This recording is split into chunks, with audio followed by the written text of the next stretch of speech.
बिजली के निजीकरण का निर्णय ले लिया है और यह निर्णय सामान्य निर्णय नहीं है। उत्तर प्रदेश में 75 जिले हैं, 42 जिलों में बिजली का झूठे आंकड़े देकर बिजली का निजीकरण किया जा रहा है। जब मैं झूठे आंकड़े की बात करता हूं तो मतलब बिल्कुल साफ है, वो कह रहे हैं 1,10,000 करोड़ रुपए का घाटा है। इसमें सब्सिडी का अमाउंट भी है, इसमें 25,000 करोड़ रुपए गवर्नमेंट डिपार्टमेंट्स का पैसा भी है। निजीकरण के उत्तर प्रदेश में केवल दो प्रयोग हुए हैं। एक प्रयोग निजीकरण का आगरा में हुआ है, एक ग्रेटर नोएडा में हुआ है। ध्यान से सुनिएगा मेरी बात। टोरेंट कंपनी किसान नहीं है, Torrent company below poverty line नहीं है, टोरेंट कंपनी एक उद्योगपति है और 5 रुपए 55 पैसे की बिजली खरीद के 4 रुपए 25 पैसे। लेकिन आज की जो प्रेस कॉन्फ्रेंस है, आज की इस प्रेस कॉन्फ्रेंस में हमारे समर्थन में बिजली के निजीकरण के विरोध में प्रदेश के 27 ट्रेड यूनियन सामने आई हैं, जिसमें अखिल भारतीय ट्रेड यूनियन भी हैं, एटक है, एचएमएस है, इंटक है, C2 है, एक्टू है, यूटीयूसी है और राज्य कर्मचारियों के संगठन भी है। संयुक्त परिषद के अध्यक्ष आपके सामने बैठे हुए हैं, जयंत तिवारी जी। सतीश पांडे जी हैं नहीं, उनका भी समर्थन उन्होंने हमें लिख के दिया है। कमल अग्रवाल जी ने हमें लिख दिया, हम इनको धन्यवाद देते हैं। यह लोग निजीकरण के विरोध में हमारे साथ खड़े हैं और हम उत्तर प्रदेश सरकार से यह अनुरोध करते हैं कि निजीकरण का यह फैसला जो है, इस फैसले को वापस लें, ये जनहित में नहीं है। ये बिल्कुल ही असंवैधानिक है, न तो ये जनता के हित में है, न कर्मचारी के हित में है। एक बात ये आप लोग सोचिए कि जितनी प्राइवेट कंपनियां हैं वो विद्युत विभाग में ही निजीकरण के ऊपर क्यों धावा होती है। आज से नहीं, 1993 से ये चल रहा है। 1993 में भी निजीकरण का प्रयास किया गया, 2006 में भी किया गया, 2010 में भी किया गया, 2013 में भी किया गया, 2020 में भी किया गया। इतने प्रयास निजीकरण के हुए बिजली विभाग के और सब में हमारे बिजली विभाग के जाबाज कर्मचारी लड़ाई लड़ी और कोई सफल नहीं हुआ। आज जो ये प्रस्ताव लेके आए, इस प्रस्ताव को भी हम लोग सफल नहीं होने देंगे। आज प्रदेश का राज्य कर्मचारी से लेकर के जिससे निगमों के कर्मचारी हैं, महासंघों के कर्मचारी हैं, सब के सब बिजली विभाग के निजीकरण के खिलाफ है। कंपनियां बिजली विभाग में निजीकरण को लेकर इसलिए आती हैं कि उनको एक पैसे की पूंजी लगानी नहीं है। यहाँ इंफ्रास्ट्रक्चर डेवलप है, लाइनें बिछी हुई हैं, ट्रांसमिशन चल रहा है, वितरण चल रहा है, काम हो रहा है, कुछ करना नहीं है। उनको सिर्फ मैनेजमेंट संभालना है और अगले दिन से काम करना शुरू कर देना है। बिजली विभाग के निजीकरण से महंगाई बढ़ेगी, उपभोक्ताओं पर इसका बहुत ज्यादा दबाव पड़ेगा। मुंबई में निजीकरण है, आप लोग जानते हो, उड़ीसा में निजीकरण है, आप लोग जानते हो। वहाँ की दुर्दशा उपभोक्ताओं की देख रहे हैं। मुंबई में टाटा का है, 100 यूनिट तक वो 5 रुपए कुछ पैसे की बिजली देते हैं, उसके बाद 300 यूनिट तक वो 8 रुपए बढ़ा देते हैं और जैसे आप 500 यूनिट के पार पहुंचते हैं उनकी बिजली 15 रुपए से जाते हैं, 18 रुपए उनकी हो जाती है, 2 रुपए ज्यादा हो जाती है। तो उपभोक्ताओं पर भी इसका दबाव है। और सबसे बड़ी बात यह है कि निजीकरण के बाद कंपनियां निरंकुश हो जाती हैं, उनके ऊपर कोई अधिकार नहीं रहता है, एकाधिकार उनका हो जाता है और जनता का शोषण पूरी तरह से शुरू हो जाता है। कर्मचारियों की छटनी शुरू हो जाती है और जो कर्मचारी रखे भी जाते हैं उनको डिमोशन की स्थिति आ जाती है। ये कुल स्थितियां मिला करके इतनी खराब है कि इसका विरोध हम सभी लोग करते हैं। सरकार को इस बात का एहसास है कि यह लड़ाई सिर्फ बिजली विभाग तक नहीं रहेगी, यह लड़ाई प्रदेश के कर्मचारियों तक फैलेगी। इसीलिए सरकार ने इस्मा भी लगा दिया है, परसों उन्होंने इस्मा का एक आदेश जारी कर दिया है। तो हम लोग इन्होंने जारी किया है डराने के लिए, ताकि हम लोग इसमें ना। बिजली विभाग में तो जनवरी तक इस्मा लगा ही हुआ है। नहीं, बिजली विभाग में तो 20 साल से 12 महीने लगा हुआ है। उसको और बढ़ाने का भी प्रस्ताव कर रहे हैं। हर 6 महीने में बढ़ जाता है, हर 6 महीने में बढ़ जाता है। उन्होंने स्टेट पर भी लगाया है, बट ये की हम लोग परवाह नहीं करते हैं। मुख्यमंत्री जी एक ईमानदार व्यक्तित्व के स्वामी हैं और हम उनसे अनुरोध करेंगे कि आप जनता के लिए काम कर रहे हैं। आपका रोज स्टेटमेंट आता है, मैं सभी आपका रोज पढ़ता हूँ, आप कहते हैं जनता की समस्याओं को सुना जाए, उनका समाधान किया जाए।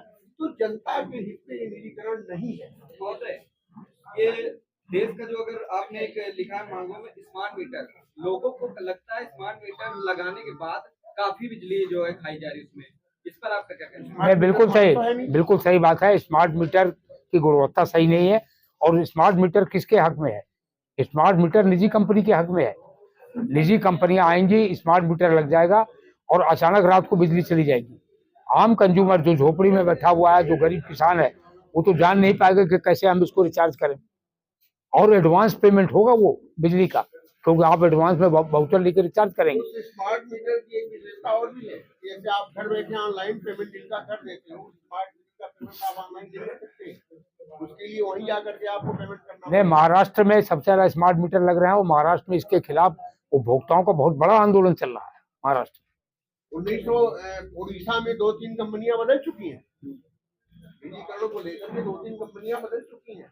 निजीकरण किसी अगर कहीं कोई दोष है, कहीं कोई गलती है, तो ये मैनेजमेंट की तरफ से। मैनेजमेंट इसको अपनी गलती नहीं सुधारता। 1,10,000 करोड़ के घाटे की बात मैनेजमेंट कर रहा है। जहाँ तक मेरी जानकारी, जो बड़े बड़े उपभोक्ता हैं उनके ऊपर 1,15,000 करोड़ रुपए का बकाया है, तो कहाँ घाटा है भाई? आप तो 5,000 करोड़ रुपए फायदे में हो, उसको वसूल करना आपकी जिम्मेदारी नहीं है। उसकी व्यवस्था आप क्यों नहीं करते हो? जो बड़े बड़े ये मंत्री आवास है, सब करोड़ों रुपए का बकाया है, आप देते नहीं, अपनी सब्सिडी आप विभाग को देते नहीं, तो घाटा तो होगा ही ना। घाटा तो आप खुद करा रहे हो। ये निजीकरण किसी हाल में हम लोगों को स्वीकार नहीं है। और स्टेट के जितने एम्प्लॉइज है, बिजली विभाग की लड़ाई मिलाकर उनके साथ है, तो उस कार्यक्रम किसानों का जब नलकूप की बात करें तो वहाँ पर किसानों का ये कहना है कि वहाँ नलकूप के लिए जितनी बिजली पर्याप्त चाहिए वो मात्रा वहाँ पे पहुँचती नहीं पहुँचती। आप बात सही कह रहे हैं। देखिए, नलकूप, एक मिनट तिवारी जी, नलकूप की बात आपने किया तो ग्रेटर नोएडा में निजीकरण है और ग्रेटर नोएडा में प्राइवेट कंपनी है, वो नलकूप को सब्सिडी नहीं देती। यह सबकी जानकारी के लिए मैं बता दूं, प्राइवेट कंपनी आएगी तो किसानों की सब्सिडी भी बंद कर देगी। आप उत्तर प्रदेश में 6 रुपए कुछ पैसे यूनिट बिजली पा रहे हैं। हाँ, अभी निजीकरण होने दीजिए, आपकी बिजली 10 रुपए 12 रुपए तुरंत हो जाएगा, एक झटके में हो जाएगा। एक झटके में बिजली का वो बढ़ाएंगे और कर्मचारियों की छटनी गिरेगी और जो क्वालिटी गिरेगी वो अलग है। आप कंप्लेन करते रहिएगा, कोई सुनने वाला नहीं है। अभी तो मैं देख रहा हूँ ये लोग मॉनिटरिंग करते रहते हैं और हमारे ख्याल से बिजली की कंप्लेंट सही होने में 2-4 घंटा भी नहीं लगता है। आप अगर फोन करो तुरंत आकर के कंप्लेंट ठीक हो जाती है। तो इस निजीकरण से किसी का लाभ होने वाला नहीं है। मैं माननीय मुख्यमंत्री से अपील करता हूँ कि कृपया आप इस पर विचार करें और जिस कहिए, यहाँ कुर्सी लेकर बैठे कहाँ है? ये राय बिल्कुल गलत है। 2027 में चुनाव भी है, जनता की सुविधाओं को ध्यान में रखते हुए इस पर पुनर्विचार करें, इसको वापस लें। अगर वापस नहीं होता है तो प्रदेश का राज्य कर्मचारी, हमारी संख्या करीब जो है 15-16 लाख है, सारा राज्य कर्मचारी बिजली कर्मचारियों के आंदोलन के साथ से, ये अकेले नहीं लड़ रहे हैं, ये लड़ाई पूरी स्टेट के कर्मचारी तो हड़ताल करेंगे क्या? क्यों नहीं करेंगे? जरूरत तो भी करेंगे। एस्मा लगा दिया सरकार ने, कैसे हड़ताल करेंगे? इस्मा का मतलब क्या हुआ? इस्मा का मतलब ये हुआ कि आप अब अपनी बात कह नहीं सकते। हम हड़ताल आज ही तो करेंगे नहीं, हमारी बात आप सुन लीजिए, हम हड़ताल पर नहीं आएंगे। तो इस्मा हम मौका दे रहे हैं आपको ना। इस्मा का उल्लंघन होगा, आप गिरफ्तार होंगे। नहीं, गिरफ्तार होंगे तो गिरफ्तारी से कौन डरता है? गिरफ्तार हुए नहीं है क्या? ऐसा नहीं है इसके पहले कर्मचारी गिरफ्तार नहीं हुआ है। कर्मचारी गिरफ्तार हुआ है, होता रहेगा। और आज हम नोटिस दे रहे हैं कि आप हमारी बात सुनिए। 15 दिन की नोटिस, महीने की नोटिस, धरना प्रदर्शन करके आपका ध्यान आकर्षित करना चाहते हैं, गेट सभाएं कर रहे हैं, प्रेस कॉन्फ्रेंस। संतोष जी, सबसे बड़ा पॉइंट ये है जो हम ऑलरेडी उठा चुके हैं कि यह अरबों खरबों रुपए की प्रॉपर्टी है, इसका मूल्यांकन नहीं किया गया है, कोई ऑडिट नहीं, कोई इवैल्यूएशन नहीं, तो इसको किस रेट पर बेच देंगे प्राइवेट कंपनी? आप हमें ये बताइए सर, अभी तक जो बात चर्चा चली है, हाँ, मीडिया में आ गया कि निजीकरण होगा, आप लोगों ने विरोध शुरू कर दिया। से लेकर के खेतिहर मजदूरों, मनरेगा के मजदूरों के बीच में काम करने और उनको संगठित करने का काम करते हैं।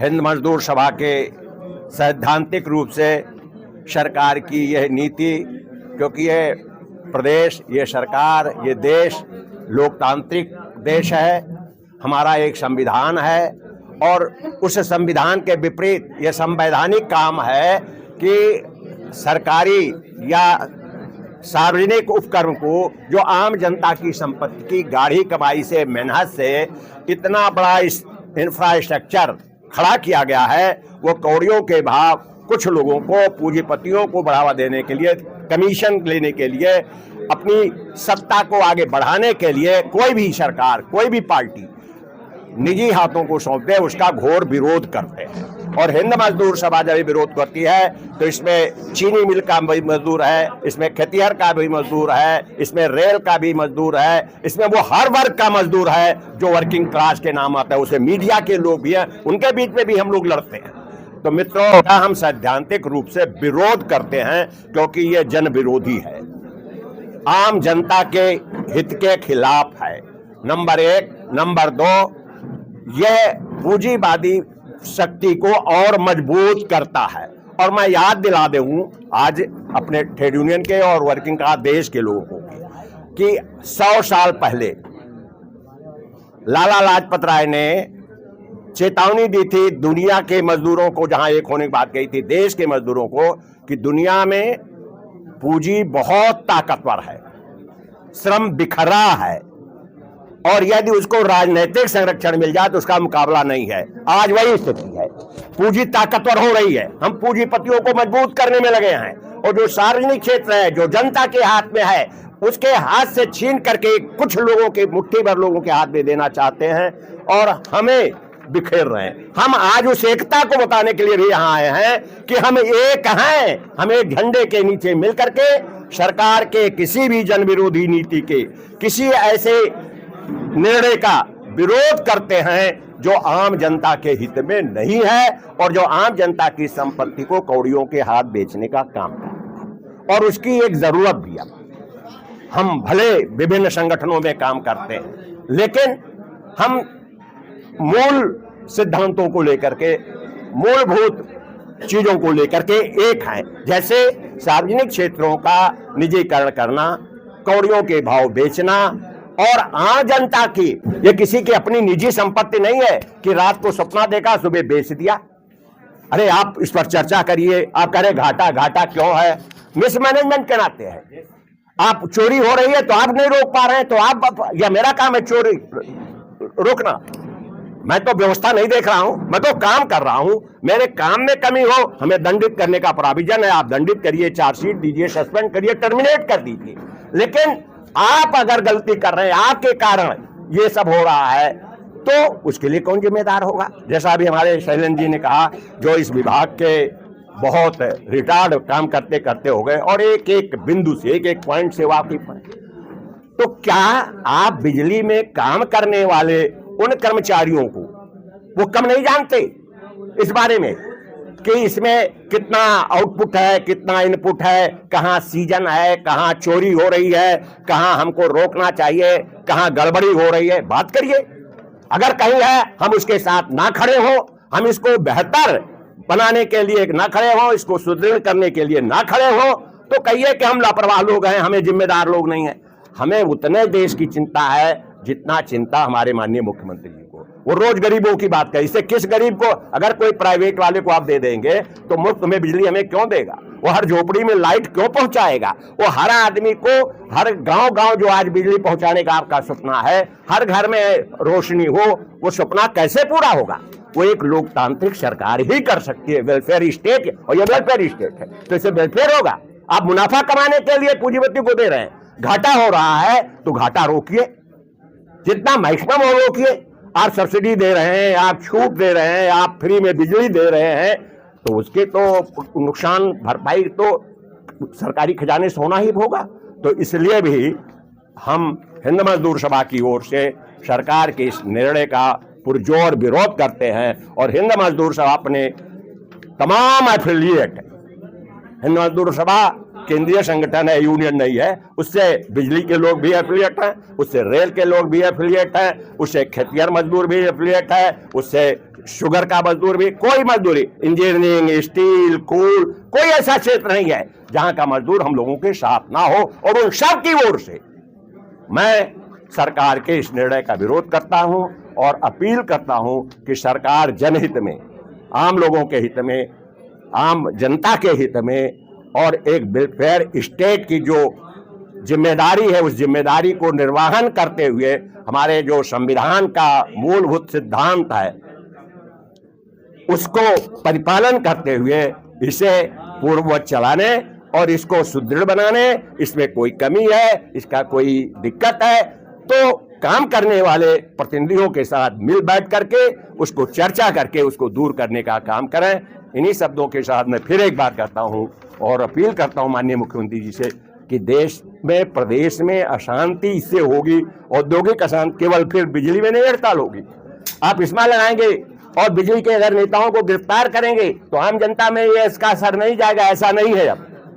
और इसीलिए हम लोग यहां बैठे हैं कि यह एक एक आदमी, ये अभी जैसा तिवारी जी ने कहा, उपभोक्ता जो सबसे ज्यादा प्रभावित होगा, हम उसके बीच में भी जाएंगे कि अगर ये निजीकरण होगा तो आपकी दिक्कतें क्या होगी। फिर वो किसान को जो सिंचाई करता है, जो ट्यूबवेल चलाता है, उसकी क्या होगी, उनको भी बताएंगे। तो इसलिए भी ये हम लोग आज यहाँ बैठे हैं कि खाली बिजली का कर्मचारी इसके खिलाफ नहीं है, इसके खिलाफ प्रदेश का हर वर्ग है, हर मजदूर है, और हर मजदूर बिजली के इस मजदूरों की इस लड़ाई में उनके साथ है।